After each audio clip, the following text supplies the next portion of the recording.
મંજુરામ મહારાજ, અકારામ મહારાજ અને કરશનરામ મહારાજ, અમારા બધાને માથે સદગુરુ તુલસીરામ મહારાજ છે. એવા રાજુબેન નિર્વાણ તિથિ પામ્યા પછી આ એમની તિથિ આપણે બધા, જોકે તિથિમાં આવે નહીં, એ અતિથિ છે. તિથિ તો આપણે જે દેહ ધારણ કર્યો હોય એની તિથિ આપણે રાખતા હોઈએ છીએ.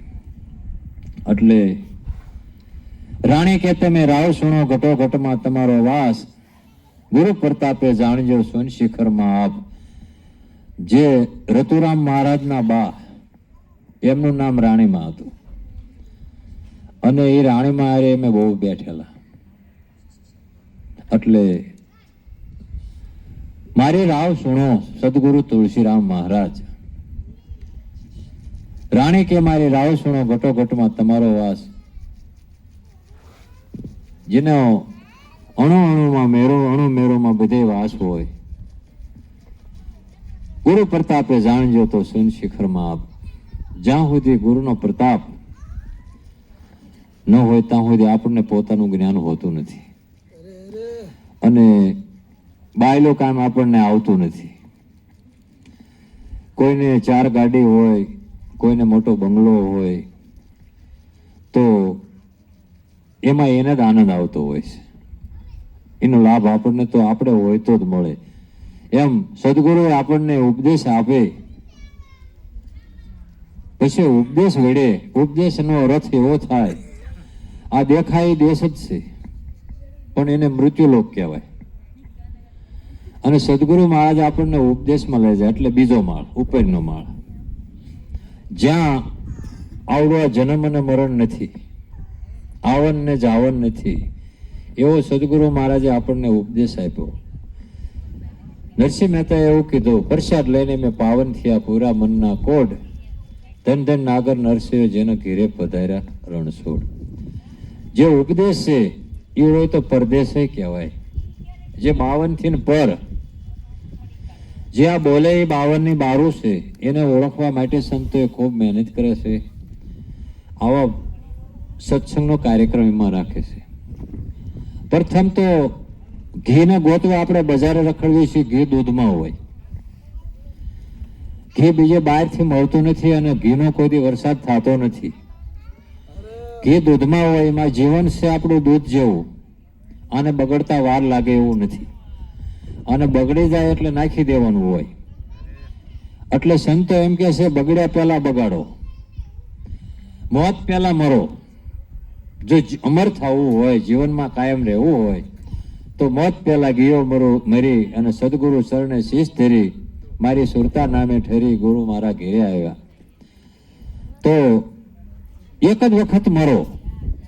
દૂધ બગડી જાય એટલે નાખી દેવી છે, પણ એમાં દૂધને મેળવી દેવી તો દૂધ તરત બગડી જાય છે, પણ જામી જાય છે એ પાકું. જામે ક્યારે કે ઝાલકું મારતું બંધ થયું, ગુરુ મહારાજ તમે મેળવી દીધા પછી કંઈક જામ્યું. હવે એમ શું મેળવ્યું? દૂધમાં તો સાસ નામન દહીં થઈ જાય, પણ આ જીવન દૂધ જેવું છે, આને મેળવવું કેવી રીતે મેળવવું? આમાં હું નાખવી તો મળે. એટલે સંતો એમ કહે છે રામનું નામ મેળવી લેવું. રામ તો આખા જગતે મેળવેલો જ છે પણ એનું નામ જડતું નથી.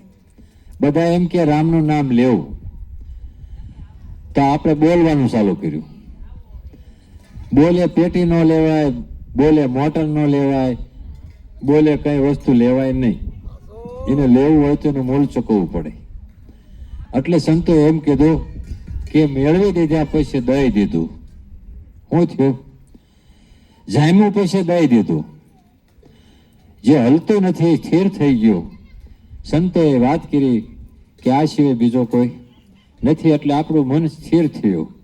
સ્થિર થયું એટલે મય વલણું ચાલુ થયું. જે મય હતું એ બહાર આવ્યું. સાકટ ગોતે છે સાસના તળે, મૂર્ખને માખણ ક્યાંથી મળે?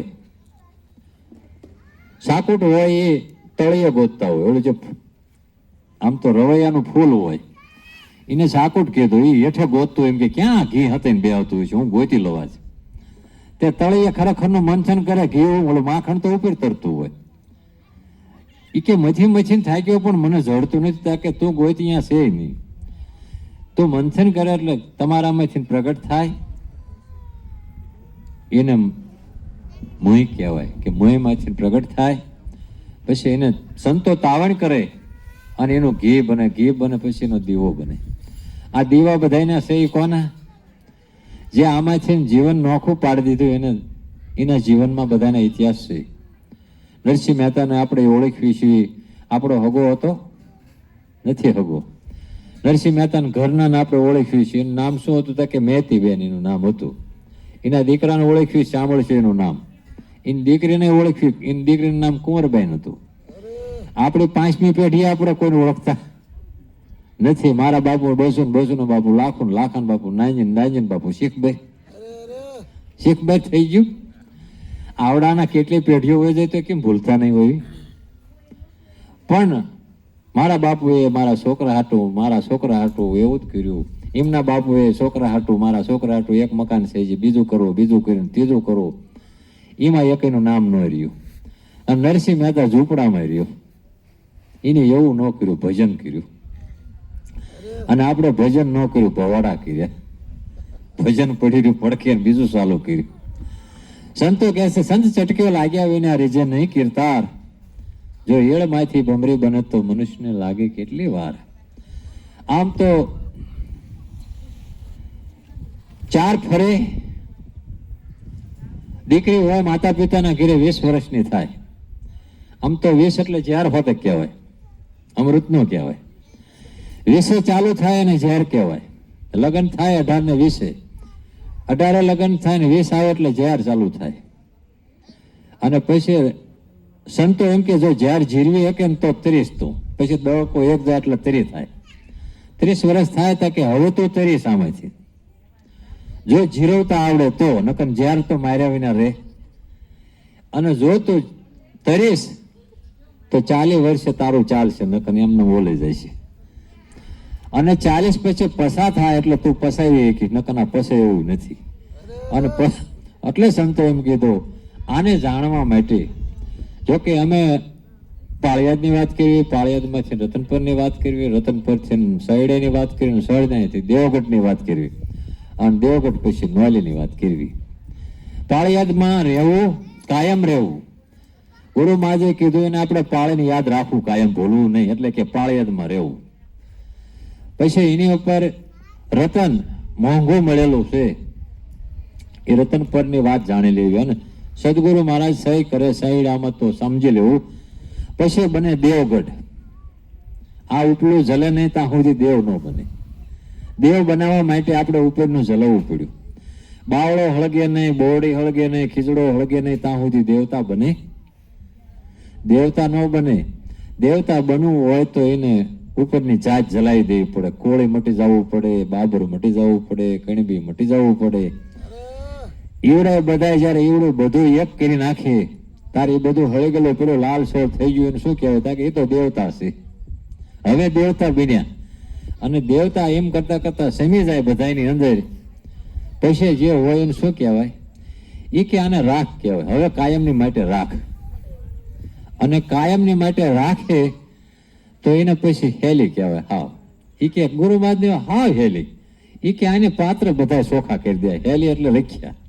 ગમે ત્યાં રાખ, એમ ઘરમાં રાખ, બહાર રાખ, મંદિરમાં રાખ, ગમે ત્યાં રાખ તો રાખ જ છે. આનું બીજું કઈ કેન્દ્ર બનતું. એટલે મહાપુરુષ એમ કીધું 20 વર્ષની દીકરી થાય પછી દીકરી હોય. હવે એને એના પતિદેવની ગોત હોય. બધા એને ધણી છે, મારે ધણી, મારા માતા પિતા મને આવો ગોત દે, આવો ગોત દે, આવો ગોત દે. નૈત નવા ગોતે. નૈત નવા ગોતતા ગોતતા પછી એવું નક્કી થાય આવો નહીં આવો ગોત દે. થારો મોટરસાયકલ લઈને નીકળ્યા, પછી મોટર વાળો નીકળતા, પછી કોઈ બંગલા વાળો, એવું બધું ગોતતા ગોતતા એના માતા પિતા વાંકાને પણ કરી આવે. પછી ગમે એની વાત આવે, વાંકાનેરની વાત આવે તો એના કાન સમકે અહીંયા મારો ધણી છે. મેં ભાળ્યો નથી પણ હજી મારો ધણી ન્યા છે. પછી એ લગ્નની વાત કરે. પેલા સાંડલા કરે, કપાળમાં સાંડલા કરે. સાંડલાનો અર્થ તો ખાલી સાંડલા. અને પછી સડા પગમાં સડા એટલે હવે અત્યારથી અમે સંસારમાં સડ્યા એમ. હવે અમારું કાર્ય પૂરું ઠેકવાનું બંધ. આને બેડી હોત પેલા આપતા હતા. એ કે બેડી એટલે હવે બધા ઠેકે એમ મારે નો ઠેકાય. કુંવારીઓ ઠેકે એમ પછી એ નો ઠેકે એટલે એને મર્યાદા આવી. હવે પછી અહીંયાથી આગળ થોડુંક હાલ્યું તો લગ્ન થયા 4 નજર મળે એટલે સંતો એમ કીધું આમ આમને બેઠા એટલે બસ મારો પતિ મને મળવાનો તો મળી ગયો, અપૂરું થઈ ગયું મારું. અત્યાર સુધી મેં જોયો નતો કેવો હોય છે કેવો હોય છે. પેલા એક કેન્દ્ર એવું બને 4 ફેરા લગ્નના 4 ફેરા ફરે એટલે 20 વર્ષની એને માતા પિતાની જે મહેનત હોય એની ઉપર પગ દઈને હામા કાંઠે તરત વહી જાય. પછી કોઈ દી સંભાળવા પણ નહીં. પછી આપણે કે બેટા અમને બધાને વવડાવીને વહી જાય, તને અમારું કંઈ યાદ નહીં? ના બાપુ અમારે થોડું કામ છે, નહીં આવી શકું, અમારે કામ છે. હવે અત્યાર સુધી એમ છોડે પિયરીઓ જાઉં સાસરીએ એમાં શરમ મને શાની મને બોલાવે સદગુરુ જ્ઞાની. હું તો આ ચાલી ભરવાને પાણી ભરવા જાય તો એને એમ કીધું